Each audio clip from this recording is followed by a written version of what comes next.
Hi, thanks for coming to our lecture today. Colleen and I are graduate students from Howard.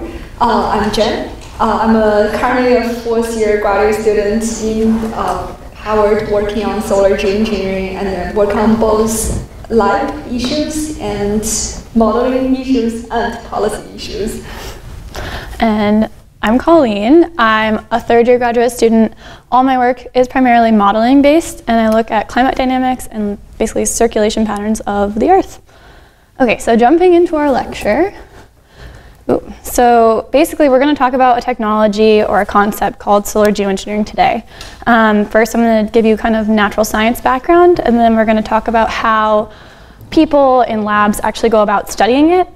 And then Jen's going to take over and we'll talk about how one might govern solar geoengineering and what kind of issues come along with that. So to get started, let's first kind of talk about what solar geoengineering is and why we think about it. So we're going to go way back and talk about basically everyone in this room, I assume, has heard the terms global warming and climate change. And global warming refers to the trend that the average temperature on the Earth has been steadily increasing since the Industrial Revolution.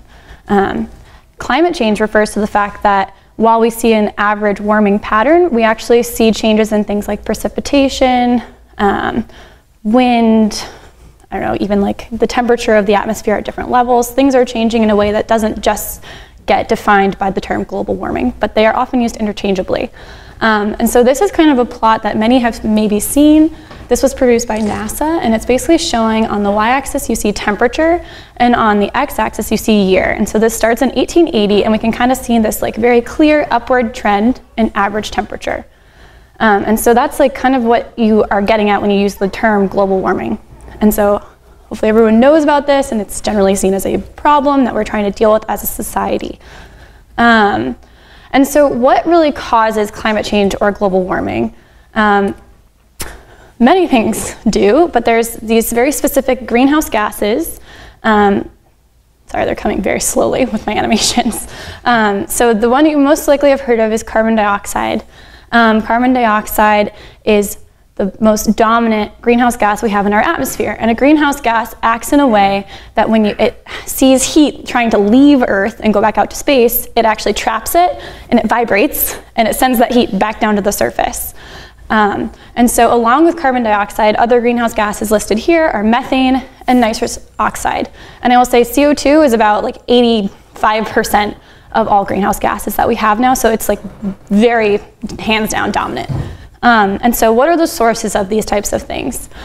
The main three sources come from transportation, electricity generation, and industries that basically either burn materials and create CO2 or are just using so much electricity that they're producing a ton of CO2. And so basically when you burn anything that is a fossil fuel, so that means when you burn things like coal, natural gas, if you burn methane, propane, if you burn, you know, what you normally put in your car, gasoline, that's all producing carbon dioxide as a product of that burning, and it's releasing it into the atmosphere.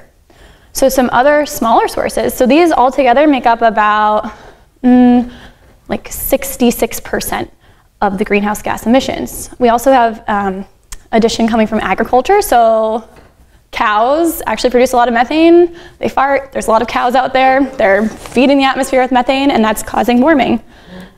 We also have the commercial and residential sector. So in your home, say you have like a natural gas powered oven or stovetop, that's also producing greenhouse gases, and so that's what's considered there. Okay, so now that you kind of have a sense of the sources and what is kind of adding to the problem, let's talk about the problem itself. So now I'm just going to talk about carbon dioxide, because you know it's now the dominant greenhouse gas. So when we're looking at big numbers, that dominates, so it's kind of all we're thinking about at this time. And so this is a plot that's showing, okay, this black thing is almost in the way, but okay. So on the y-axis, we have million tons of carbon dioxide. And first of all, I want you to realize that this is 6,000 million tons is 6 billion tons of carbon dioxide. If you think about an average size sedan-ish, it's about 1.6 tons. So this is equivalent to like 6,000 million tons of carbon dioxide is about 3.8 billion cars. And it turns out we only have about 1 billion cars on the Earth right now. It is just such a massive number. And it's funny, if CO2 was a color so that we could see it, it would be so incredible because we would have changed the climate so much just visibly. Unfortunately, it's clear so we can't see it. But anyway, so in 1990, I took these statistics from New York Times and NASA, and we were producing about 6 billion tons of carbon dioxide in 1990. And in 1990, we all knew that climate change was an issue, global warming was happening, and we were like, oh, we gotta cut emissions. And you can see, this last stat was given in 2016, we haven't really done anything. That gray line is showing where the actual historical emissions are, and they're still at 6 billion tons. And so people have taken this data and said, based on what people are doing right now in the United States, how their behavior is, what our population is, we project that forward in time, and at 2025, we're still producing 6 billion tons of CO2 per year. So there's not a great change being seen. Now, this isn't great change, contrast to what we'd have to do if we wanted to keep the global average temperature from exceeding 2 degrees above pre-industrial. So let me spend a little bit of time on what that means. So when people are talking about, say you've heard about the Paris Accord or any of these climate agreements, they're like, ooh, we want to stay under 1.5 degrees Celsius of warming. What that means is they're saying in 1850, right, when the Industrial Revolution was happening, people are, working in factories and whatnot, they're like, okay, so the temperature was X in that year. We want to make sure that in the year 2025, we're not on average greater than that value by 2 degrees or 1.5 degrees, whatever your baseline is. And so what I've shown here in this plot is saying, okay, if we want to keep ourselves below 2 degrees above pre-industrial, we would need to make our emissions look like this line. Recall, they look like this. We want them to look like this.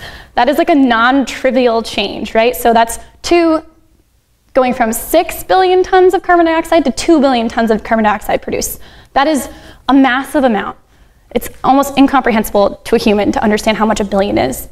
I have a hard time wrapping my head around it, but this just indicates such behavioral changes that they're almost unfathomable, and I feel like policymakers are talking about this, everyone's talking about this, but in reality, things aren't changing at the pace that we really need them to be under 2 degrees of warming. So, okay, why do I care about 2 degrees of warming? I'm living in 1 degree of warming right now. If you don't know that, we're already at 1 degree above pre-industrial. But, so basically some fun facts about in a world where we're 1.5 degrees, oh, my animations are, oh, there they go. Ah, okay, well, you saw ahead. In 1.5 degrees of warming, if anyone is excited about coral reefs, what you'd know is that at 1.5 degrees of warming, we'd have mass mortalities of coral reefs, but some of them would survive. There's the occasional coral reef, but under 2 degrees of warming, so even a 0.5 degrees Celsius difference, all of them are dead. In all of the models, the probability of all of them being gone is almost 100%, which is pretty wild because models don't love to agree that much, and they really agree on that statistic. Additionally, at 1.5 degrees of warming, we still have ice in the Arctic during the summer, which I think everyone, polar bears, Coca-Cola, ice, that would still be happening with 1.5 degrees of warming. But with 2 degrees of warming, we would most likely have Arctic summers with no sea ice. And I actually just went to the Arctic Assembly, and there was all these people who were really excited about investing in shipping, because they're like, we're just gonna sail right through there. Nobody wants that, right? Unless you're an economic, guy who's I'm gonna invest in this, that's just not fun for anyone. There's gonna be nowhere for a lot of species to live. A lot of indigenous groups will lose out on their traditional areas of habitation, hunting, etc. And then lastly, there's big concerns for global agriculture. So under 1.5 degrees of warming, some models basically say that agriculture is gonna be okay because plants kind of like a warmer climate. They like a little more CO2. But under 2 degrees of warming, it's too much of a good thing, and a lot of agricultural crops start to really struggle to grow in these environments that they were previously used to. So that's, these worlds are very different, but that 0.5 degree change is so small. But I feel like people are often 1 degree is nothing, but 1 degree on a global scale is actually really significant. Okay, so this brings us to the why people are thinking about what are other things that we can do. This is seeming pretty dire. And so people have come up with this idea of solar geoengineering. So, sorry, what does that mean? Oh, okay. So solar geoengineering basically is saying, so the sun shines down on Earth and it heats our surface. And this is basically the idea that you could put something really high up in the atmosphere that instead of letting all that light through would reflect some back out to space. And as you can see, we kind of show that greenhouse gas, CO2, trapping heat, keeping the planet warm, which is important to a degree, but when there's too much of a good thing, we get too warm. So that's the basic premise. And to even simplify more, it's like putting sunglasses on the Earth is my best way of explaining it to anyone. It's got a little margarita. But what we really need to think about is like maybe this is a really fast, like cheap idea, but it's just not a perfect solution. So we're gonna really talk about kind of what that means. Okay, but first we'll go back. So I had snuck in that little label aerosol, and people might not know what aerosols are. And so I bet you have all seen aerosols. So these are pictures from my summer. On the far left, fog is an aerosol. So when you have fog forming, fog is made up of little droplets of water. And once they get big enough, they can actually impact what you can see. And when they're big enough, they're basically taking light hits them, light reflects and refracts, and your eye can see that there is something there. And so we see fog. We also see color changes in things like sunsets. Sunsets, really deep red sunsets, are often associated with pollution. So basically you can think of aerosols as these really small particles. They're not small enough to be a molecule, but they're large enough that they reflect sunlight. And so things like water vapor, hence the fog, things like pollen, dust, sand. So when the Sahara Desert has big winds, blows sand, those little sand particles are aerosols. And then lastly, we show an image, NASA image of Beijing, which all this smoke and smog that you associate with really polluted cities, that's aerosol. So just a little context for what aerosols are.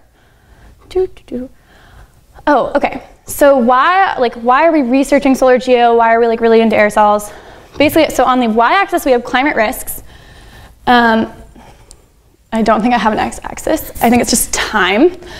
And so basically we're saying in time, if we just like keep burning fossil fuels willy-nilly, eventually we're gonna get really, really substantial climate risks. That means things like massive storm damage, sea level rise, damage to cities, damage to personal property, just risks to vulnerable people who live on the coastlines, etc.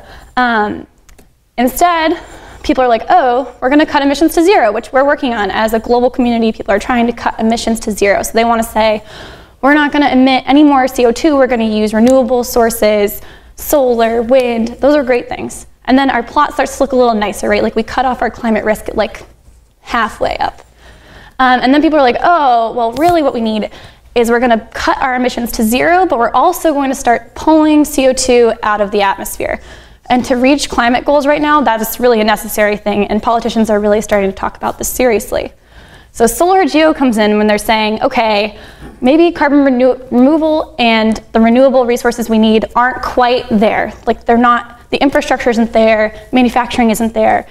So in the meantime, maybe we can eliminate the peak of these climate risks by saying, okay, we're gonna do solar geoengineering while we do these other things, and then eventually we won't need it. So if you see the period of time where we cut the top off of that little mountain is when you're saying, oh, we're gonna do solar geoengineering, we're gonna cool everything down while we get our infrastructure going, and we're in a position to remove carbon and not emit, we'll be safe and we can stop doing it. So that's kind of the way people are thinking about it right now. So where did this idea come from? I see I left one dot. Surprise for later. So this idea came from volcanic eruptions. So volcanoes have been doing a form of solar geoengineering for a very long time. So really, really powerful volcanic eruptions actually emit things called sulfate aerosols, which are essentially when you see all these billowing smoke plumes, those are sulfates. They undergo a chemical reaction and they become, basically you can think of them as like, I think of them as like little drops in the sky, and they reflect sunlight. And so some volcanic eruptions will actually put material so high up that they're naturally doing this. So this idea was originally formed because people were like, oh, the Earth is kind of already regulating itself a little bit in this natural way. Can we leverage it in kind of a man-made way? Not too crazy. Oh, the sun. Okay. So here is just exciting. I have some fun volcanic events that have, not fun, but they're kind of interesting to learn about. Sorry. So I'm going in reverse order chronologically. So one of the ones that I look at a lot in my research is Mount Pinatubo. So it's over there in Southeast Asia with a lot of these other volcanoes. There's a lot of volcanoes over there. So Mount Pinatubo was an eruption. I have some fun stats. It erupted in 1991, and it released 17 megatons of sulfate aerosol. And I honestly can't even comprehend how much that is. That is a massive amount of sulfur. So just imagining a huge smoke plume going high up in the atmosphere. And it caused global average temperature to decrease by up to 6.6 degrees Celsius. So right now we're kind of talking about a change of 0.5 degrees Celsius. So this is kind of on par with the type of change that we're seeing global climate change have. Okay, so these are other fun. El Chichon happened in Mexico in the 80s. This is a really slow animation. Mount Agung also erupted in 2017, but it also had an eruption in the 60s that put a lot of material into the stratosphere. Krakatoa, and my favorite is Tambora. Okay, so Tambora is my favorite because it happened in 1815. It produced what people referred to in 1815 as a fun term, the year without a summer. And so basically it erupted and it had such large impacts on Northern Europe that year people basically, the summer was like fall temperatures. It was like rainy and cold all summer. And we basically have the novels Frankenstein and the Vampire because of that summer, because there was all these European authors who were like, I don't want to leave my house. I'm really bored. I'm going to write to my pen pals in other parts of Europe, and we're going to have a competition to write the best horror novel. So that's actually one of the results of that very large eruption. Exciting. Okay, but I've only shown a few volcanic eruptions because in reality, we only care about ones that were super strong. And when I said super strong, I was trying to avoid the term stratosphere, so I'm going to define it. Sorry, I have like lots of animations here. Underneath this black thing is a little city to show that this is the ground. But basically, I'm trying to show that with height, our atmosphere has different layers and we define them differently. So we as people live in the troposphere. That's the lower part of the atmosphere, and it is a region where we have weather, right? So we have rain, snow, all the weather you can think of, hurricanes, everything happens in this layer called the troposphere. And the air in that layer is super well mixed. And that's why basically like if we have a lot of pollution in one place, it eventually like mixes away. Dilution is a solution to pollution, but it eventually goes away because this air is so well mixed, so turbulent. Now, higher up in the stratosphere, we basically have a fun thing called the ozone layer, which I'll talk about a little bit more. And we also have this very like kind of not super well mixed. The air just kind of goes around the globe and it slowly works its way towards the poles. But it's not like well mixed. If you put something one place, it's going to take a while to spread around, but it spreads around eventually. Now, also in the stratosphere, we have the ozone layer. And as many of you may know, the ozone layer is something that keeps the Earth from getting too much UV radiation. So essentially, I like to think it's just a layer that keeps all of us from getting really terrible skin cancer. We need this layer to survive. We need the ozone layer in order to have things like any mammalian life, plants, animals, etc. So that's going to come back at you later. So remember that. So basically what I'm saying is we want to put aerosols up in the stratosphere so that they don't get rained out. They don't get precipitated, so they don't get snowed out, they don't get iced out. They stay up there for a while. And the reason that those volcanoes that I showed had such a big impact was because their aerosols, their sulfate, all went into the stratosphere. And once it's in the stratosphere, it's going to hang out for a while. It's going to hang out for like 2 years, maybe 1 year, depends. But if you put it in the troposphere, it's only going to hang out for like a week. So you see, if I'm, impacting climate, I need to be at a much longer time scale. So, okay, so what makes a good aerosol for this solar geo idea, for reflecting sunlight in the stratosphere? Number one, it's good at reflecting, but it doesn't produce heat. The thing we're trying to avoid is producing too much heat, right? Like CO2 is already doing that. We don't need more of that. We don't need it at a different location. We just want it to reflect sunlight. So that's my first image. So the first thing people ask themselves is, oh, how much does this little particle scatter? And the amount that a particle scatters is really dependent on like what it is, what color it is, what chemical it is. And then we also say, oh, when it's introduced to heat, does it like to hold on to the heat or is it just kind of ignore it?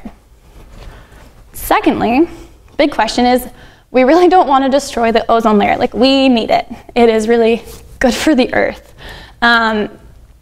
So we don't want it to be involved with destroying ozone. One thing I didn't tell you about volcanoes is that when we have these massive volcanic eruptions that put material in the stratosphere, we also generally see a decline in ozone. And it turns out, after a lot of laboratory and atmospheric studies, that sulfate aerosols specifically will work to kind of gobble up ozone, which is just not good. That's debatable, but we can talk about that later. So basically we want to say, okay, we don't want this to be destroying ozone. Let's keep it simple. Let's just make it not do anything. And so the materials that scientists are considering, sulfate aerosols, which do destroy ozone, but the benefit is people are like, oh, volcanoes have already done this, right? Like, we have some basis. Like, it's kind of, you could think of it as like maybe natural, I don't know. But there's a basis, it's kind of comfortable. Like, we're looking at this because it's been done. People are also looking at calcite. So calcite is essentially like lime. It's calcium carbonate, it's in your toothpaste, it's in white paper, I learned. It is in Pepto-Bismol. You can probably eat a lot of it and be okay, but it's very, very like plentiful. And it's another thing that people have been researching. They're like, oh, this is really reflective, like sulfate, but it probably doesn't interact with ozone. So hence my labels. They're both good at reflecting sunlight. Sulfate tends to produce a little bit of heat. Calcite doesn't really produce heat that we know of. And lastly, sulfate is known to participate in ozone depletion, so it tends to gobble up ozone, whereas we think calcite might actually work to increase ozone. Also debatable. So in summary of this kind of natural science section is that solar geoengineering is a proposal to use aerosols to cool down the Earth, to put them there via planes or whatever, to reflect sunlight, and it's similar to big volcanic events. Scientists have looked most seriously at the two materials, sulfate aerosols and calcium carbonate. So, does anyone have any questions? When you said this being used as a way to allow us to like create, do some maybe policy change and put things in place, am I the only one that thinks, yeah, right? I mean, it seems like if you've got this like cheap, easy kind of works thing that doesn't really impact people and they don't have to make any changes. That's, that they're going to say, well, let's just keep doing this and then not. All right, I'm supposed to repeat your question, so I'm going to summarize. Okay, so do people tend to think that solar geoengineering being easy, cheap, and not leading to people having to change their behavior, is that an issue? Do you think that that would make people not change their emission habits? That is totally a thing we talk about all the time. It is a problem. I have a whole slide on risks, and one of them is, oh, once we start doing this thing that doesn't affect me, that I don't have to think about, like, how likely am I to want to cut my emissions? And the thing is, like, no sane person or scientist would ever say that's okay, right? Like, that's just not how this technology should ever be applied. That's completely irresponsible. So, yeah, it is a problem because policy sometimes doesn't listen to science, and science sometimes doesn't get things right.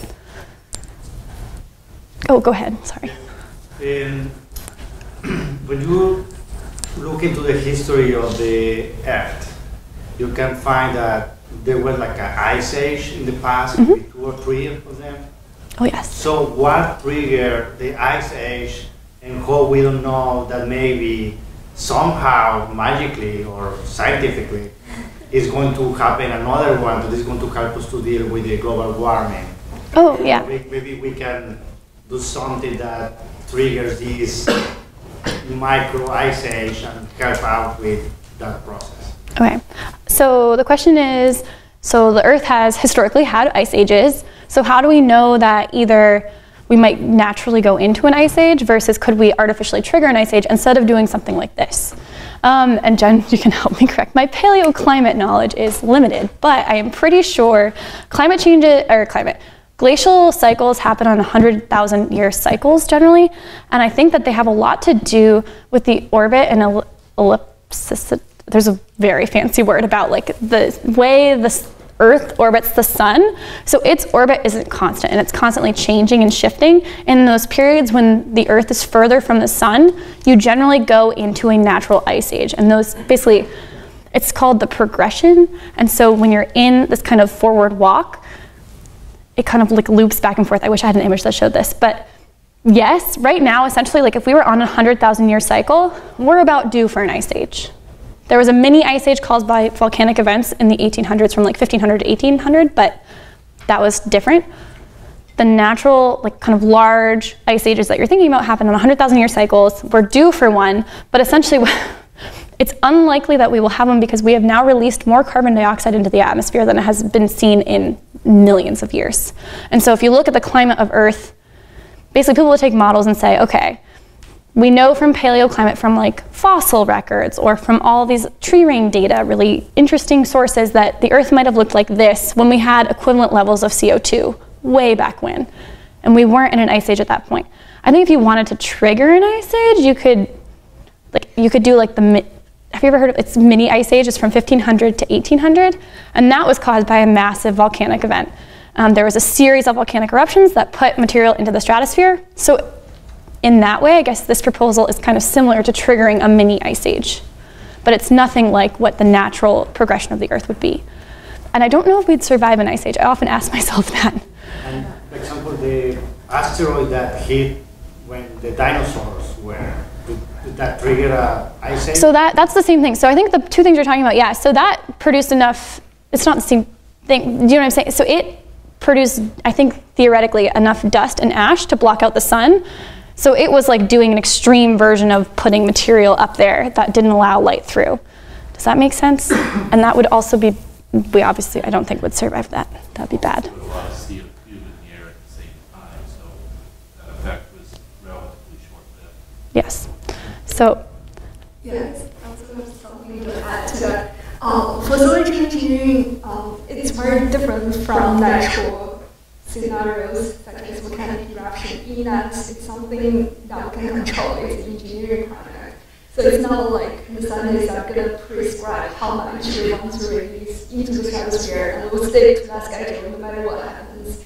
Even if mini ice age comes and we see that it's very harmful, it's kind of like the process, if ever happens, will kind of be like you tuning your shower water. You put a bit of sulfate into the stratosphere and you see how much it has cooled the Earth. And like in the shower, if the water gets too hot, you turn it down a little bit, you wouldn't like it just to burn you. So I guess what I'm trying to say is that firstly, the scenarios that scientists have proposed to do solar geoengineering are generally really, really mild. They do like turn down the sun by 1%, and that would be a big extreme case. Secondly, we will be monitoring the progress of the project if it ever gets deployed. So it's possible to have accidents, but like something on the order of mini ice age that lasts a long time, I think is highly unlikely for engineering project. And just to clarify, like solar geo is like not in a deployment stage. Scientists are just thinking about this in a modeling sense, which we'll talk about next. Yeah? What kind of tonnage are we talking about for this type of material to go into the stratosphere? And is it a practical solution? I mean, or are we able to haul that much material up? Interesting question. Yeah, so I will say, I don't know the exact amount that we would propose, because essentially modeling studies a lot right now. I mean, people do know this, but I haven't looked at it personally. We'll just say, okay, let's just turn down the solar constant, let's turn down the sun in our model and just see what might happen. But if you're thinking about on the scale of like maybe 0.6 degrees Celsius, you could compare that to the Pinatubo eruption, how much material was released there, which I have way back here. Hold on. I don't know a faster way to do this. I don't know how to use this iPad. Did I go past it? Yeah, you have that. Oh no, I need the one with all the volcanoes listed. Sorry. I already did that, didn't I? Okay. Sorry everybody. I think it was like something on the order of like 17 megatons, which is 20 megatons. 20 megatons. 20 megatons of sulfur. She knew the answer the whole time. Sorry. It's okay. Get a real answer. And I don't, like, I think people are like, oh, we could like haul it up there in a 747 that can fly really high, but I don't know that anyone's yet really seriously, like people are seriously thinking about it, but I think scientists are still kind of like deployment is not what we're focused on at all right now, because it is really risky. It's, you know, this feels scientifically like science fiction, you know. Yeah, some people have proposed balloons. Risky is doing nothing. True, that's the argument, which we'll talk about, yeah. So climate risks with climate change versus climate risks with solar geoengineering, how do they compare? And oftentimes it looks like solar geoengineering would be safer, but there's unknown unknowns that you can't anticipate. But I try to be very objective when I talk about this. But yeah, there's always risks, yes. I'm sorry, I missed part of your presentation. Oh, that's okay. The premise that you're saying is that these aerosols basically allow so for the reflection of solar energy. But when do you stop doing this? I'm sorry, when do you stop doing this? Because the more CO2 you put into the atmosphere, the more warming you're going to get on the Earth, which means that then you have to put more aerosols. Right, so basically the stratosphere is full of aerosols. And without really knowing what secondary effects are going to happen through the world. oh yeah, so that's a very risky proposition. yeah, so the question was, if you were to start putting, it's very similar to the first question, I think. If you start to put material into the stratosphere, where do you stop? If you don't cut your emissions, you're going to keep wanting to keep adding. That's totally reasonable to say, and it is a terrible idea. You don't want to be dependent on anything like this. You don't want to have to do it for a long period of time. It's just not advisable in any way. So the idea, the only, I think, logical way you'd want to apply this is if you had some way to guarantee that we could cut emissions. Like the only reason to do this is if you're going to cut emissions at the same time, right? Like if things are going to get bad with CO2, why make them worse with CO2 plus this other thing, you know? Like that's not a good proposal. So people are only arguing like, okay, we need time to build manufacturing plants for solar cells and for wind turbines, but we literally will not be able to produce the amount of cement we need to do that in the time that we have before 2 degrees of warming. So we could deploy this, but we need some sort of marker or promise or something to guarantee that we also cut emissions, because otherwise I agree with you, it is definitely a risky proposition. It's certainly not advisable. Please don't think you should do that. Any more questions? Yeah, I think we'll let our speakers continue, and Okay. if you have more questions, you can ask that. Okay. Okay, so how do we study this? My favorite part. Okay. So just in general, a lot of research follows the same kind of cycle. So there's experiments in the lab, maybe outside as well, and they help us choose how we might model this. And when I'm talking about models, I'm talking about computer models, which are basically saying, okay, if I put XYZ into this little box of air, how will it change? And then I can basically use the model to predict an outcome and then compare it to my experiment. And then you just keep iterating around in this cycle, and then you get scientific knowledge and growth. It's good stuff. Okay. So I have an example of what a laboratory experiment for solar geo might look like. It's very similar to any atmospheric chemistry lab group. And the question that in this particular study, what the scientist was trying to answer was, how much does calcium carbonate react with other gases? And we're primarily interested in like what gases would this might react with in the stratosphere where it might be used. And then also, how might calcium carbonate deal with ozone? Does it eat up ozone? Does it actually serve to deplete ozone? We really wanted to try and mimic the stratospheric conditions in the lab and just gather some data, because no one's really looked at calcite in this way before. Now, there's also outdoor experiments. There is a potential experiment in spring 2019 in which there's a group of atmospheric chemistry scientists that are saying, okay, we don't know the ozone chemistry of the lower stratosphere. So we don't know how ozone gets either depleted or reacted with all other gases really high up in the stratosphere. So we want to be able to go up to that region and take samplings. And it's really hard to do something like this in the lab just because it's really hard to replicate conditions of the stratosphere. The stratosphere is really low pressure, which means you have to run a vacuum all the time. Vacuums are very fidgety. It's really cold, so you need to cool everything down a lot. Jen has personally been dealing with this for the last 4 years. Her vacuums like die, her pumps die. It's not fun. You have walls. So in the stratosphere, in the atmosphere, there's no walls, and walls end up being a really significant portion of, kind of misleading things, because walls will say, oh, my particle is going to attach to the wall and then do all this crazy reaction stuff that actually wouldn't happen in space. So people are saying, okay, let's use an outdoor experiment to look at calcite, but also to sample some of the other gases that are up in the sky.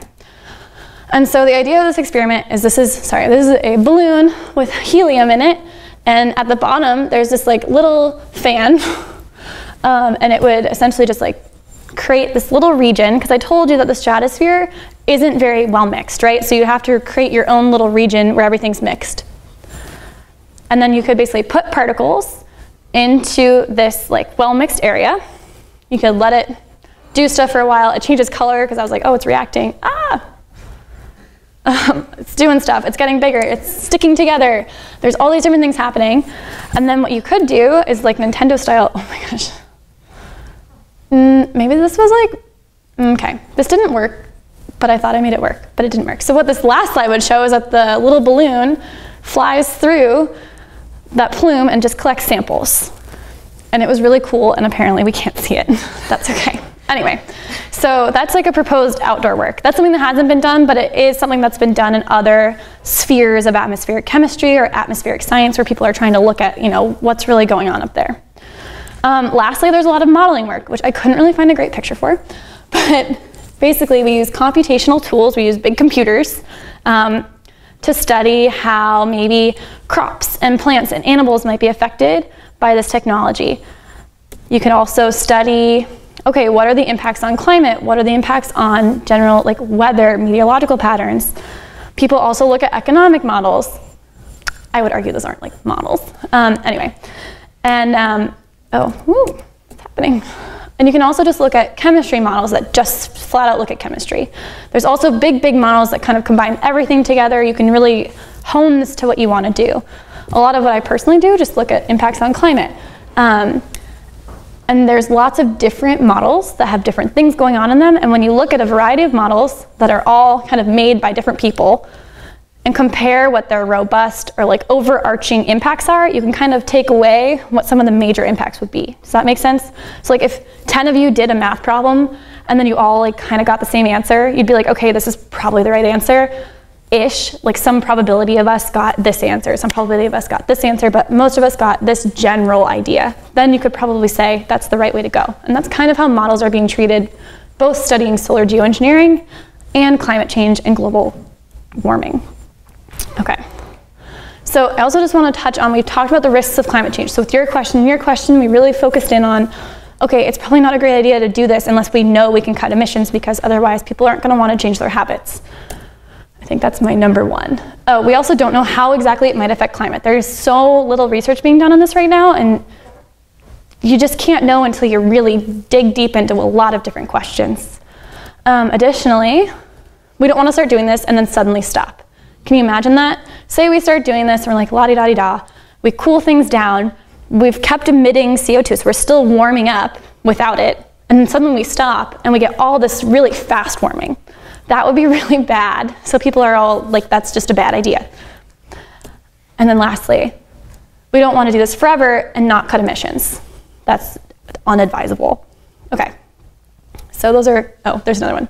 Oh, there's unknown unknowns. There's always unknown unknowns with anything. There's impacts that you just couldn't have imagined. This happens with like most things in life. It's a life lesson. Okay, are there any more questions? I know it was kind of a quick section. Yeah? Just a comment on your very last thing. If we don't cut emissions and probably also do CO2 removal, yes, you've got a lot worse acidification in the ocean, which is another reason.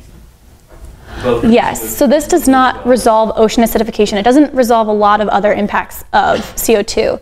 if you wanted to get really deep into the nitty-gritty, this deals with shortwave radiation, whereas CO2 is acting on long-wave radiation. I don't know if you're into that, but so it's not like a very equal, like, oh, this is warming and this is cooling. They're doing kind of different things, so their impacts are not completely offset, if that makes sense. I don't know a good analogy for that off the top of my head, but I'll have to think of one. Yeah.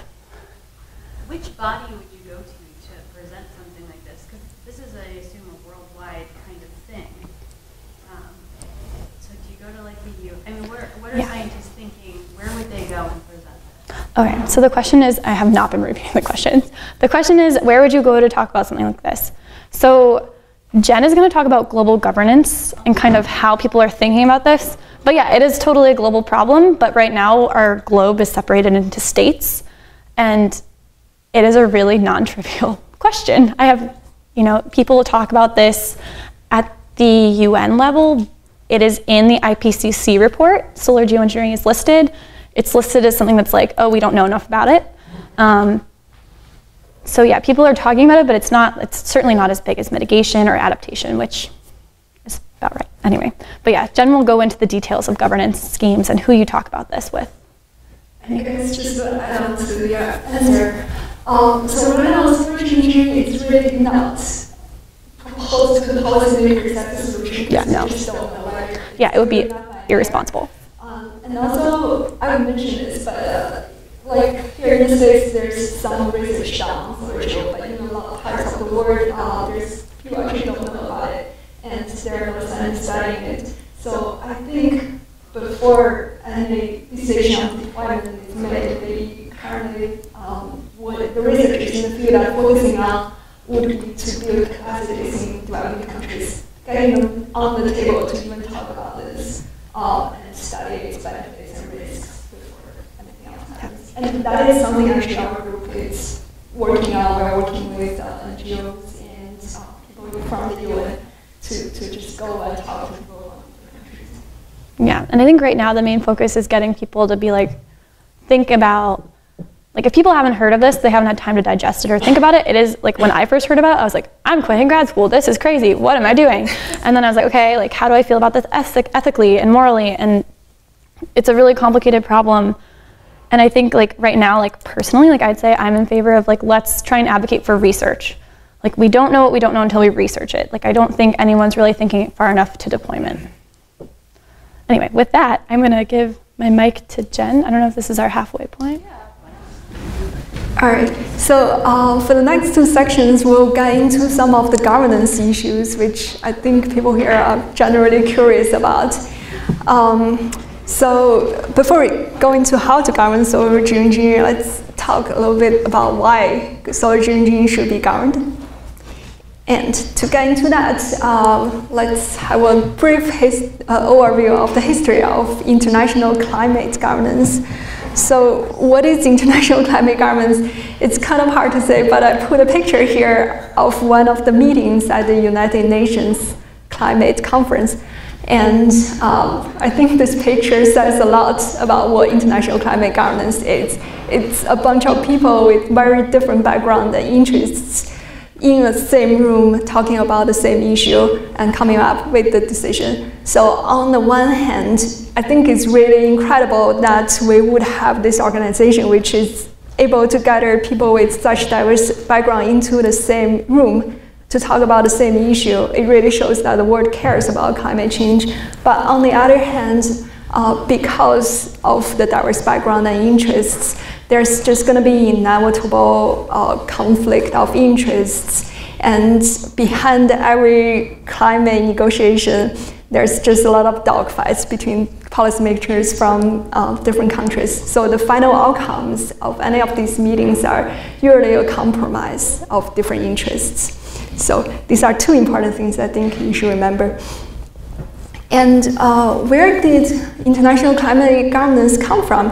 So it actually didn't come from climate issues. It came from environmental issues, the ozone depletion issue. So if you remember from Colleen's presentation, the ozone layer is a thin layer of ozone gas in the stratosphere. It's very important for us human beings just because it deflects or eats away a lot of the harmful UV radiation from the sun. So these UV radiation are harmful to human beings because they can cause diseases such as skin cancer. Back in the 1980s, people use something called CFCs, which are kind of refrigerant, and they are very widely used worldwide. But we gradually noticed that these gases, which seem very harmless at the start, they actually can eat away ozone. So people from all around the world got together and say that we should do something. And Montreal Protocol is the outcome of that meeting. It basically says that we should ban the use of these CFCs or gradually phase down the use of these CFCs. And Montreal Protocol was a huge success in that it really limited worldwide the use of ozone depleting species, and the impact is shown on the plot here. So the blue line is how much kind of ozone depleting species we have historically, and the red line is how much we would have if we just let the trend continue without intervention. So the ozone layer is actually now on a very healthy path of recovery. And according to Kofi Annan, this is perhaps the single most successful international agreement to date. And kind of riding on the wave of the success of the Montreal Protocol, environmental organizations had more voice, and people really cared more about the environmental issues and climate issues in general. And they started to want to get together and do something about climate change. That's where the climate treaties start to happen. So here I'm going to go through a timeline of some important climate treaties. There are only 3, actually, so it's actually pretty simple. So in 1992, people got together and set up something called the United Nations Framework Convention on Climate Change, or UNFCCC. By the way, you probably noticed that the UN is really good at producing awkward acronyms, and UNFCCC is one of them. We'll have another one, but only 2, I promise you guys. So this treaty was created, and it doesn't say much about what we would do about climate change, but it did say that we would do something about climate change. It also specified that developed countries would do more to curb the damage of climate change, because historically developed countries have put more carbon dioxide into the atmosphere to cause global warming. On the other hand, the treaty also says that we should aim for global consensus on any decision that comes out about climate treaty. So again, think about the compromise I was just talking about and kind of imagine the consequence of this consensus clause. And then they also specified that countries or parties to the treaty, which is all the countries in the world, should check in frequently, basically annually, to make sure that we're on the right track and we're doing things. So some outcomes are these meetings that happen basically annually, where representatives from all countries in the world will gather together to talk about the programs and the outlook of international climate change. The second treaty that, actually the first treaty that had any real teeth on climate change issues is the 1997 Kyoto Protocol. Kyoto Protocol is really, I think at the time, was an incredible effort for everyone to get together to say that we will actually do something about climate change. It used a top-down architecture, top-down in the sense that the target was imposed on different countries. So representatives got together and different countries was assigned a different target that they have to achieve for climate change. For example, Canada and the US agreed kind of to cut down emission by certain amounts. There is no real enforcement, unfortunately, on the goals that came out of the Kyoto Protocol. So even though the treaties themselves has some clause on punishment, like what would happen to certain countries if they didn't achieve their goal, there is no international army that would go and enforce that. And some countries also voluntarily participate in the treaties. So, for example, when Canada didn't reach its goal, instead of taking the punishment, they just quit the treaty. So now Kyoto Protocol is largely died, unfortunately. So I think the international policymakers really took this lesson to heart. They realized that it wouldn't work if we just tell countries what to do. So let's take a step back and try to build an international climate treaty that is bottom-up. Bottom-up in that we don't tell you what to do, but you tell us what you want to do for climate change. This is the 2015 Paris Climate Treaty. So in this Paris Climate Treaty, countries will submit the individually determined national commitment, or the INDCs, our second and last acronyms. Here they will specify what the country wants to do for climate change. So for example, the US specified that it would cut down emission by 35% by 2025 compared to 2005 level. China said that it would peak its carbon emission by 2030. And there is no enforcement, again, because even if you have some fake enforcement clause, it probably wouldn't get enforced. But the treaty did say that countries will check in sometime in the future to update the effort or make new pledges to make the climate change effort go on. So this treaty was supposed to enter into effect by 2020. And I think a lot of you know that the US has planned to withdraw, but even if the United States withdraw, it probably still will enter into effect in 2020. So policymakers really, and actually not just policymakers, I think all countries really tried to do something with climate change, but the results are not very ideal. Here I have included a plot of climate model projections of how much carbon the world would emit as a function of time. It's a little complicated, but don't worry about the details. All you have to know from this plot are three things. What scientists think or where model projects the world would be without any climate policy. We would be in a world that's likely to have a warming of 4 degrees or more. So that's catastrophic. If you remember from Colin's presentation just now, even 2 degrees is a lot. With the targets or the pledges of the Paris Agreement, the INDCs, we would be probably on this trajectory, and that actually doesn't quite put us at 2 degrees of warming. It will put us at 3 degrees of warming, which is probably not enough for reasons that Colin mentioned.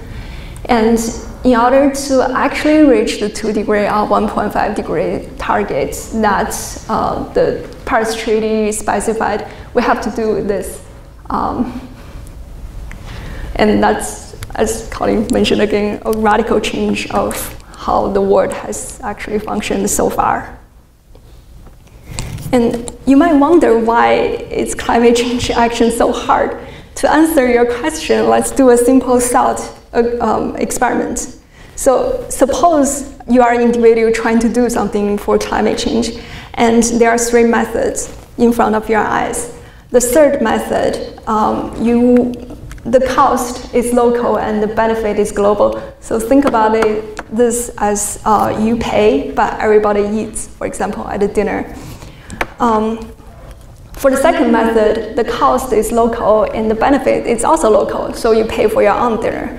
And for the third method, everyone else pays and you benefit.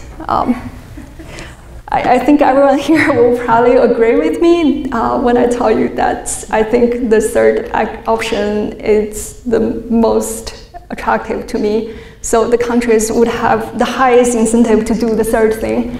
But it's also unfortunate that doing nothing resembles method 3 the most.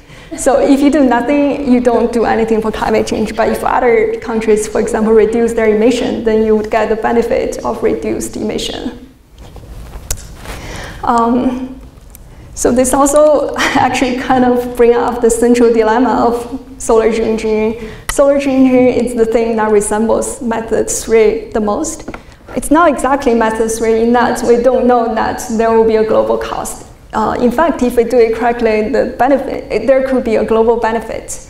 But if, like, say, a rogue actor do something that's really horrible, then there could be global cost. We have some confidence that the benefits would be local, so it's like the third option. And in terms of the first two methods, they most likely correspond to mitigation, so cutting down carbon dioxide emission for method 1, where if you cut down carbon dioxide here, then the atmospheric concentration of carbon dioxide will go on and everyone in the world will benefit. The second option is kind of like adaptation. If you build a dam here, you would stop the flood here and you get all the benefit of what you do. So if we run incentives, countries have the highest incentive to do this thing. But if we talk about what we would like to happen, then obviously we want to fix the problem from its source. We want to cut down emissions. So there is a mismatch between incentive and preference between countries to do things for climate change. So, so far we talked about the uncertainties and risks of solar geoengineering, and you might wonder, why don't we just take it away as an option? I mean, it's not actually on the table right now. No one is talking about deployment. Scientists disagree on the impacts. And it would be easy to have a global campaign about how solar geoengineering is kind of a conspiracy theory and it would be harmful for everyone, for example. So let's say we take away the option for solar geoengineering without actually studying all its benefits and risks. What will happen is that you should still remember that these two mismatches still happen between mitigation and adaptation. So we would likely adapt too much and do not do enough mitigation. But adaptation itself is very costly. On the left-hand side of the slide, I'm attaching a graph of how much countries have committed to the adaptation fund for developing countries and how much they're likely to need by the year 2050. And we need to increase our current adaptation fund by almost 5-fold to reach that target. And this is, by the way, a low-level estimate. So likely the real number will be higher. And this money is going to come from places such like healthcare or education or technology. It's very costly. And if we take away the option of solar geoengineering, we actually have forgone a possible opportunity to reduce the cost of mitigating of climate damage. So if we consider solar geoengineering, it turned out to be helpful and we use it, then it could buy us some time to do the mitigation less painfully without having people not have health insurance, for example. So if you agree with me that doing solar geoengineering research, it seems like a wise thing to do, at least we should see if it's good or bad, because the opportunity cost could be too high, then why should its governance needed? Well, let's again do a simple thought experiment. Let's consider the world as comprising of two countries.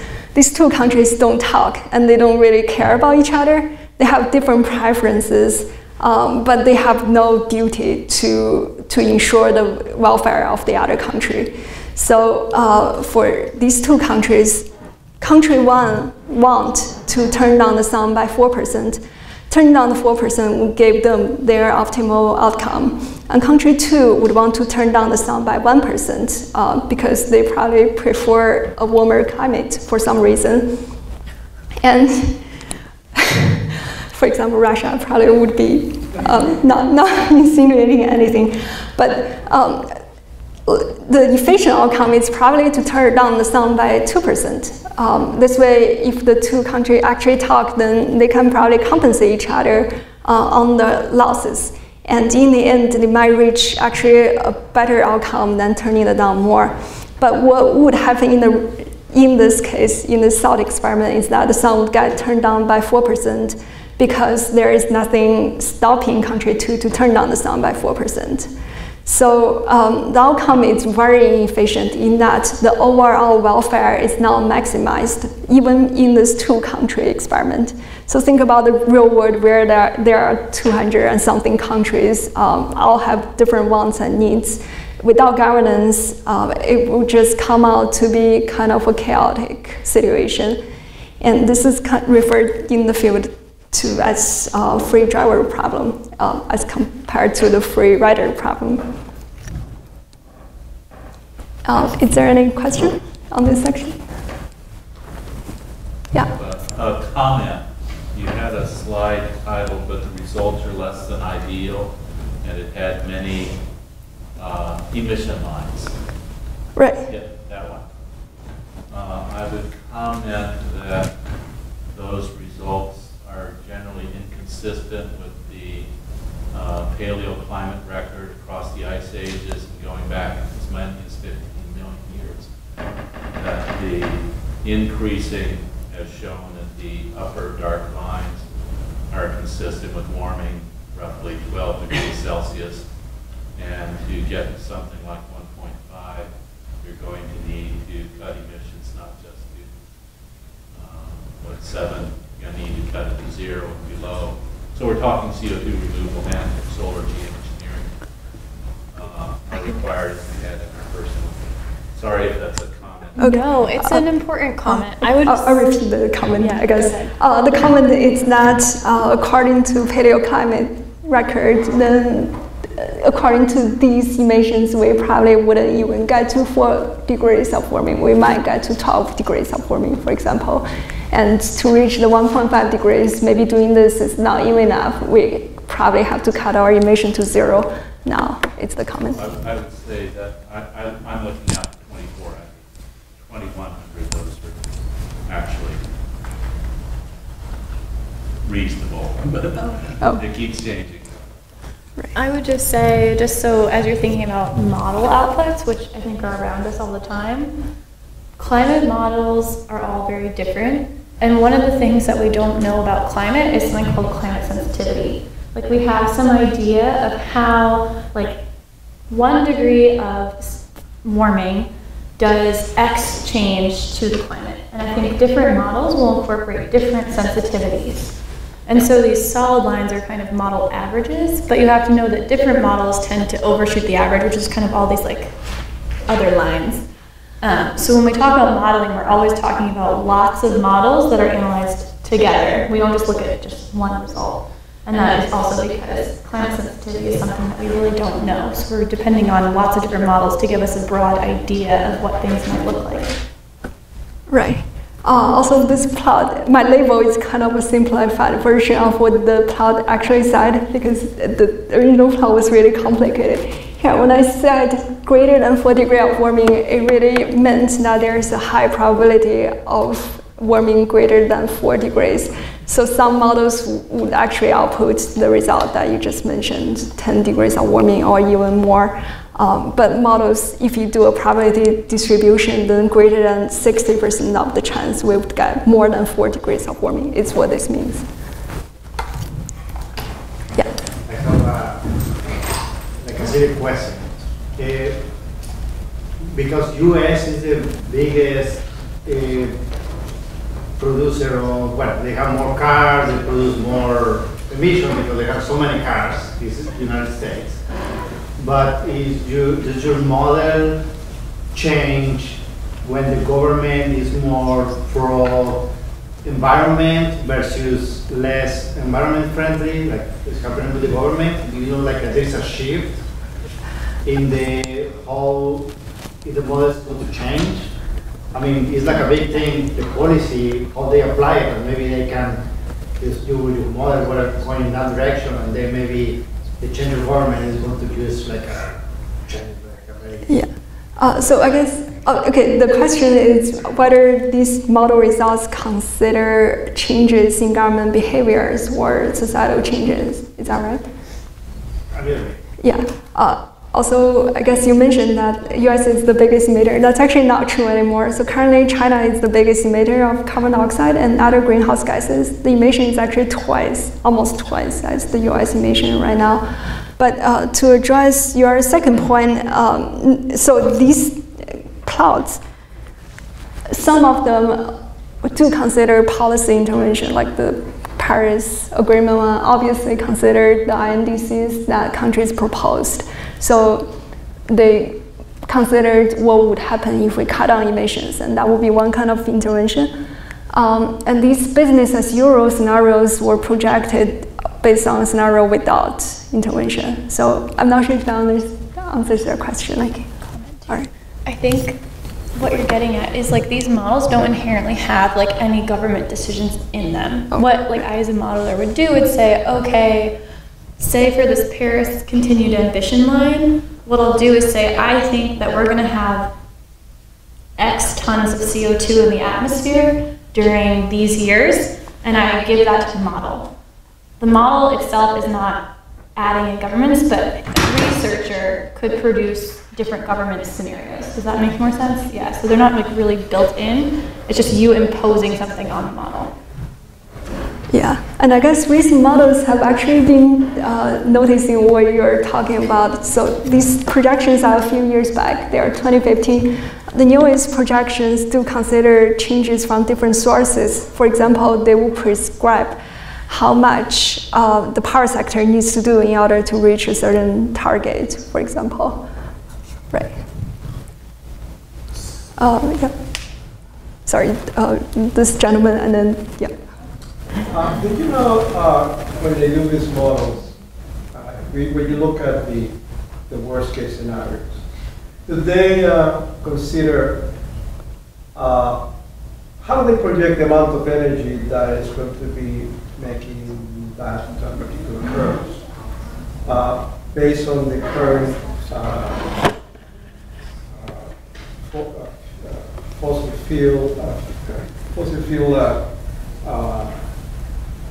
reserves, or what is in the ground?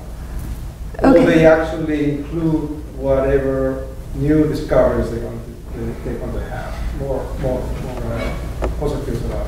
Okay, so the question is what factors are considered when they project this business as usual pathway? So it considers, I think, most importantly, economic development according to historical trend. So if the world continues to develop its economy according to historical trend, how much energy will we burn?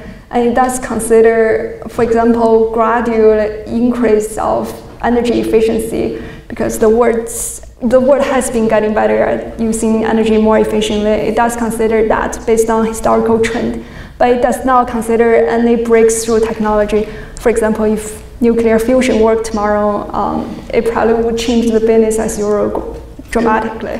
So anything that we can conceivably be predicted based on past trend, it's considered into the projections, but nothing dramatically different. Did you have a question? Yeah, I want to refer back to the question from the gentleman down there. So, did we see a rise or a rise in the emission of greenhouse gases after the conservative government that was elected in 2016? Was there a change that was sort of significant or mentionable? Okay, the question is, do we see an increase in carbon emission after the current president was elected? Yeah, sure. I think right now the data is being processed. Okay. But a good example of something like that, it is visible in these trends. So the fall of the Soviet Union, you actually see a pretty drastic dip in emissions because political reasons. I actually really don't know why that would have exactly happened, but the fall of the Soviet Union, you see this dip. So you can identify changes in trends that correlate to political changes. And I'm not sure if our energy use would be associated with a conservative government. At this point, I'm not sure we are, at this point, changing out a lot of our coal power plants to natural gas, in spite of the fact that President Trump is talking about coal a lot, just because it is more economical. So I think at this point, we're probably reducing emissions. in the United States, CO2 emissions fell in 2017 and increased in 2018. They increased In 2018. during this year, okay. Right. Okay. All right. So another question or? No, just follow that. I mean, they have to increase because the United States now is the largest producer of fossil fuels with all the fracking. We're actually not the largest producer of fossil fuels. China actually emits about double what we do. No, I'm talking about producer of fossil fuels. You mean like excavator, like mining, Gas. removing Oil. from Oil. fracking, etc.? Okay, I see. Because of the new developments of new Petroleum resources. engineering. Discoveries now in this is more, so they definitely have to go up. Right. We can talk about specific impact of specific policies maybe after. All right. But I will go on to the next section just so that we can finish on time, and we'll have plenty of time for discussion later. So now that we've established that it is necessary to govern the deployment of solar geoengineering, let's look at some specific issues related to governance. The first one is, I think, probably naturally, what are some options for a treaty on solar geoengineering deployment?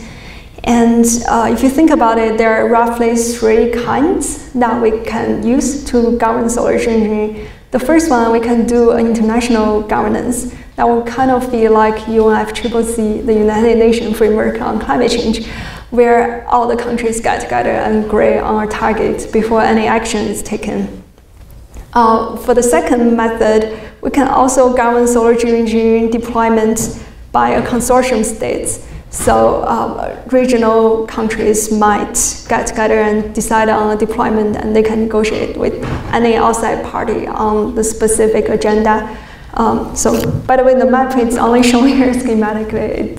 It's actually the different continents of the world. These are not the map for deployment clubs. The third method is to basically have no international governance, but having the decision made by individual governments directly. So this will result in a diverse set of goals and targets from different countries in the world. So let's talk about the pros and cons of these different methods of international governance. So if solar geoengineering deployment is internationally governed, then the obvious advantage would be that it's the most legitimate way of governance. Everyone agree on the same goal, and we think that it's maybe even democratic enough, for example. It will produce an efficient outcome if all countries participate and abide by the rules. I think this is obvious from the example that we talked about before.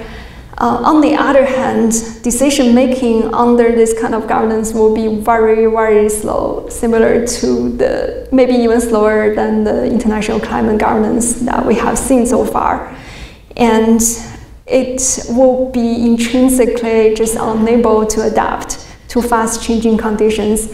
And for novel technologies such as solar geoengineering, adaptation capability might be very, very important. If something goes wrong, then we need to make a fast decision of what to do next step.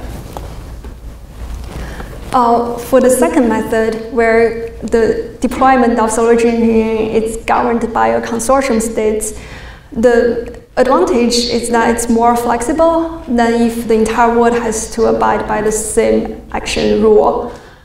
It's closer linked to reality because internationally some countries have naturally more affinity with other countries. Consider, for example, the US and EU versus the US and China, for example.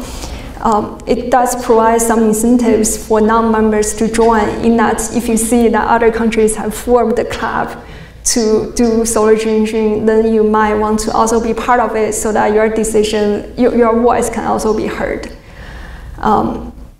The disadvantage is then that non-members can challenge any treaty or any possible positive outcomes that come from this consortium of states.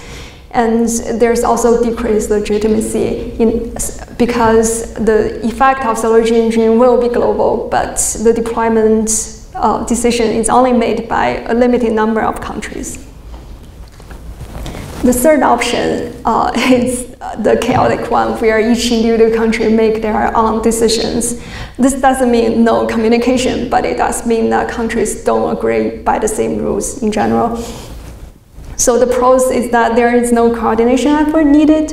The threat of counter-geoengineering might be used to encourage rational action. So counter-geoengineering here is any effort that can be done to deter the effect of solar geoengineering. For example, maybe you can release very potent greenhouse gas to increase the temperature of the Earth to deter other countries' action of doing solar geoengineering. And that would be a threat to any country that want to deploy any amount of irrational solar geoengineering scheme. So the disadvantage, I think it's also very obvious. This will result in kind of a market outcome. And we have already seen that it's likely not going to be efficient. And it can also cause potentially disastrous deterrent methods, such as war. And we can also talk about some potential roles that governments could play in solar geoengineering deployment, in addition to the exact treaty structure. So it could first of all act as a forum for discussion, which currently it already sort of is. We do have organizations under the UN that go to different countries and talk to local governments and people about solar geoengineering, try to build capacity from individual countries. It's likely that an international governance body could coordinate research or share information, because these are things that the current international climate treaties already do. Like under the UNFCCC, for example, reporting is one of the duties assigned to countries. The international governance body could possibly set some standard for how we would do solar geoengineering. But it's unlikely that they would be able to make decisions on deployment or dispute resolutions, because these are actions that require actual interventions, either militarily or diplomatically, and that is just not something that the international body right now is good at doing. And I'm not being cynical here. But existing international law does have something to say about solar geo, but there's not much. So let's look at some things that might be related to solar geoengineering. The first one, of course, is the UNFCCC. It doesn't really address solar geoengineering at all in any capacity. The Paris Agreement set a target of limiting the temperature increase of the world to 1.5 or 2 degrees above industrial. So it's not contradictory to solar geoengineering, because the goal of solar geoengineering it's basically to limit temperature increase. But there's no specific mention of solar geoengineering from any country's pledges to Paris Agreement. The Montreal Protocol could apply if solar geoengineering does have some ozone depleting effects. But again, no specific mention on how to control the deployment of solar geoengineering from Montreal Protocol. And then the other thing that might matter for solar geoengineering is the Convention on Biological Diversity, or the CBD. It actually issued a moratorium on solar geoengineering research. But it's actually only on the kind of research that's irresponsible and not uncontrolled. It doesn't forbid any research that's controlled and with good consideration. In addition, participation to the CBD is voluntary, so countries can be parties or non-parties as they want, which is generally true for any international treaties. And the decision is non-binding. So it's more of a guideline than an actual rule, I guess. I guess adding to the problem of the international law currently not having much to say about solar geoengineering. Solar geoengineering generally has a PR problem. Firstly, there's just not a lot of outreach in the field. There's only been a few projects done on solar geoengineering perception in the general public, and mostly in developed countries. So even though developing countries might be most affected by any deployment of solar geoengineering, there's basically no research in any developing countries. There's one program in China and some talk about solar geoengineering in India, but I'm not personally aware of any other efforts in other developing countries. So we really, I think as scientists in the field, we really need to increase our efforts of engaging the public on this topic. And secondly, even though there is not that much discussion, the kind of discussion that goes on the internet seems to be about the wrong topic. So for example, if you search for solar geoengineering on Twitter, which is a popular social media, which I'm sure everyone has heard of, most of the discussion is actually on chemtrail. Chemtrail, by the way, is a conspiracy theory that says the government is already emitting some kind of sulfur-containing species into the stratosphere to control the climate without us knowing it. It's not true, but it used to be the first thing that jumps up if you search for solar geoengineering on the internet.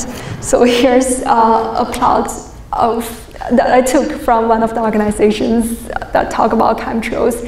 They believe that these condensation trails that airplanes emitted actually contain sulfur to control the climate, which is not true.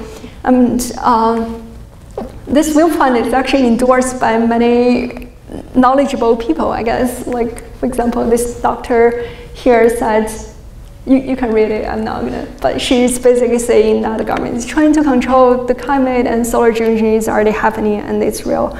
So this really, I think, diverts the attention away from the real issues. Here, a lot of audience have raised a lot of good questions. For example, what if we do solar geoengineering and just stop cutting emission? That, I think, is a legitimate and real question, and we should be focusing our attention on that kind of discussion instead of unreal conspiracy theory, which is not really productive for the society. And there are some other questions related to governance and social science in general of solar geoengineering.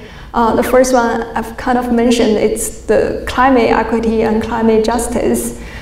In research, I think the researchers are prone to start their assumptions from a benign worldview instead of a realistic one, and that can lead to very misleading research outcomes.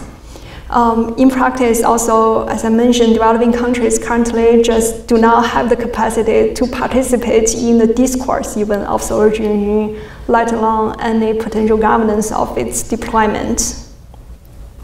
And on top of that, the connection between social science and natural science in the field of solar geoengineering is also kind of lacking. For example, there is just very little research on how goals proposed in social science, such as equity or efficiency, project to possible solar geoengineering scenario. So the policymakers might have a set of goals in their mind, for example, maximizing productivity or having an equitable outcome, but natural scientists are now actually studying the solar geoengineering in a way to achieve those goals. So this gap should be bridged. Okay, so in summary, we have talked to you guys about solar geoengineering and some issues related to it. We have said that aerosols can be used to cool the Earth, and in order to study solar geoengineering's impact, both lab studies and modeling studies are being done. And on the governance side, we have established, hopefully, that international governance is going to be difficult, but it's quite necessary. And people should be involved in solar geoengineering decision-making in general. And that's why we're giving this lecture to you guys, and thanks a lot for being here. We'll take any questions. Yeah, you talked about the three possible ways of governing it in the beginning, and I know you discussed like pros and cons for each one, but do you have a personal idea of which one would be most effective? Okay, the question is, among the three different modes of governance I discussed, which one I personally think is going to be the most effective.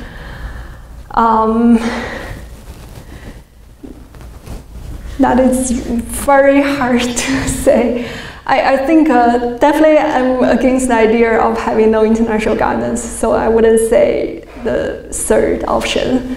But between the first and second one, it's hard for me to say which one would be more effective in achieving the best result. Again, I think maybe I'm a little bit cynical on the UN process. I just don't think internationally we have done enough to mitigate the damage of climate change. And so that's a method that's been tried and kind of shown to be ineffective. Nonetheless, for something like solar geoengineering, if you don't achieve international agreement on the deployment, then all sorts of issues can come up, like countries can start fighting each other, and that's the last thing we want to see. So it's not ideal, but maybe desirable. On the other hand, if you have a consortium of states governing, then it's probably more effective, and that's how the world at least to me, how the world works right now. Like countries form clubs and they do things in unison within themselves and not necessarily in coordination with other countries.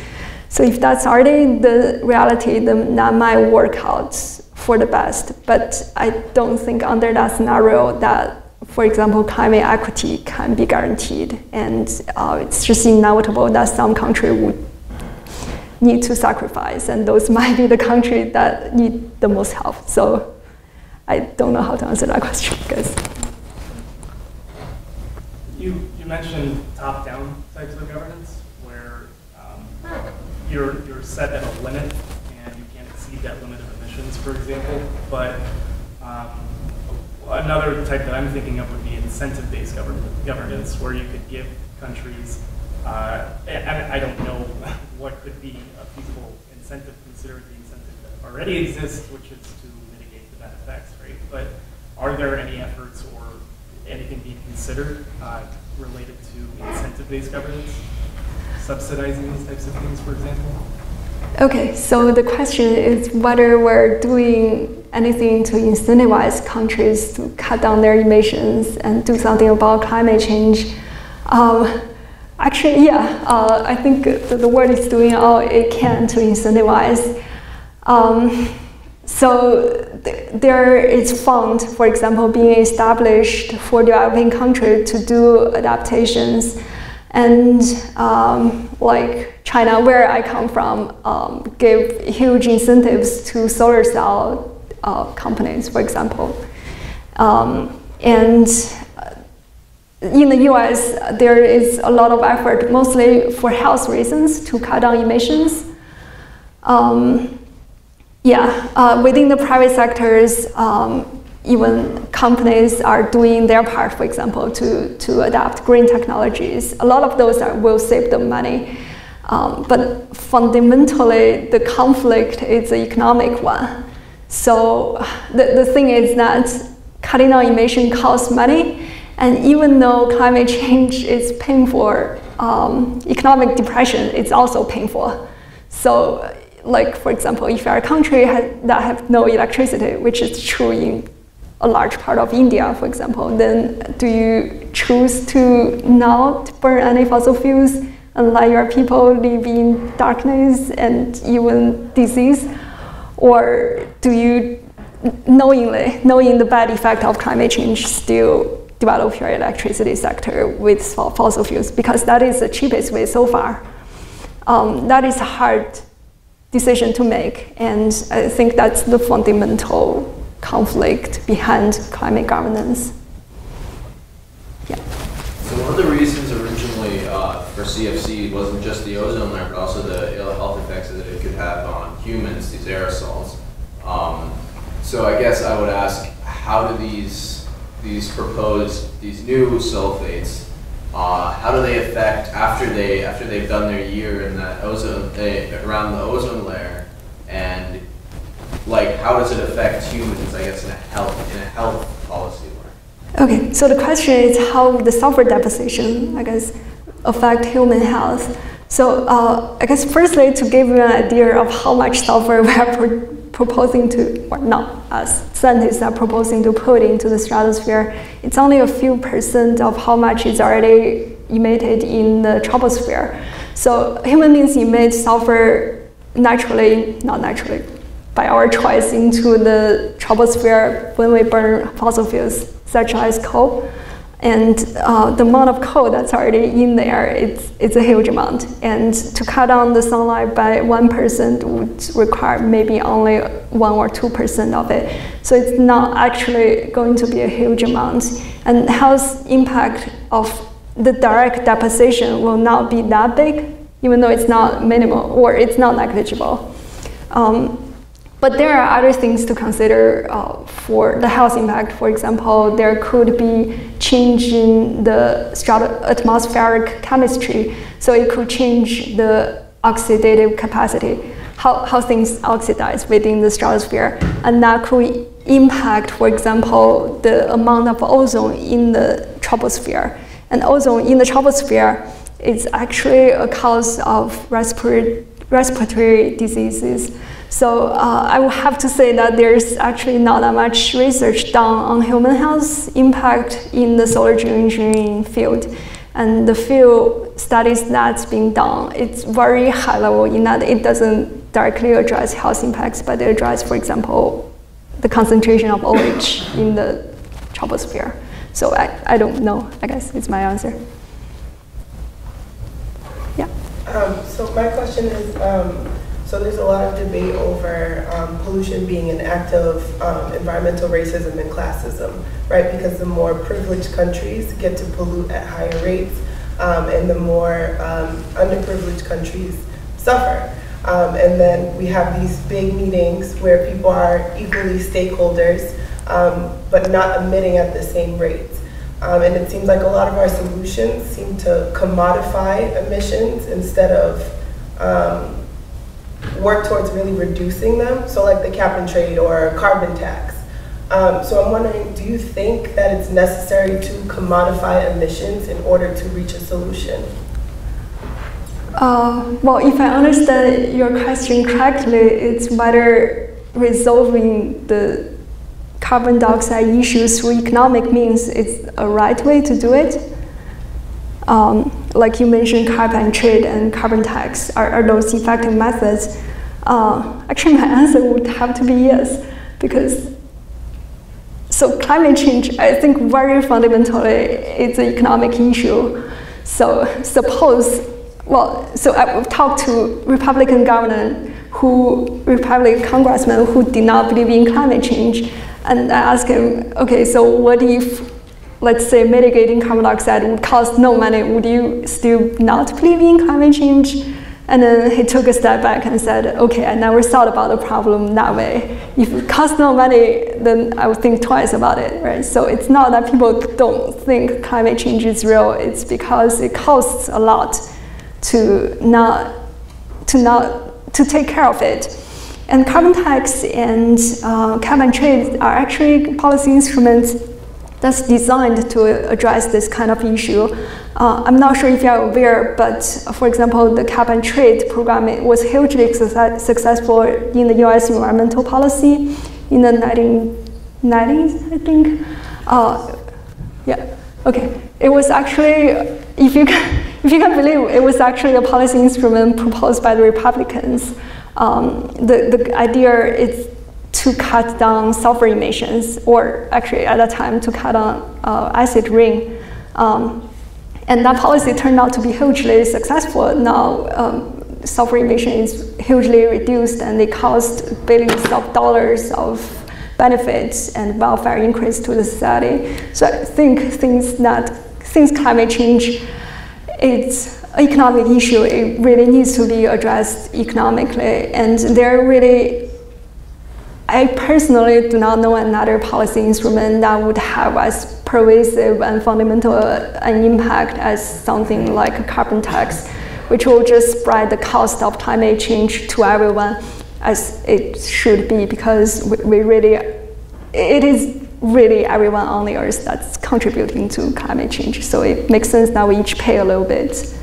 Yeah. In the interest of time, we'll end the questions here. So if you have more questions or you'd like to participate in the demo, you can come down to the front of the lecture hall. But let's give our speakers a round of applause.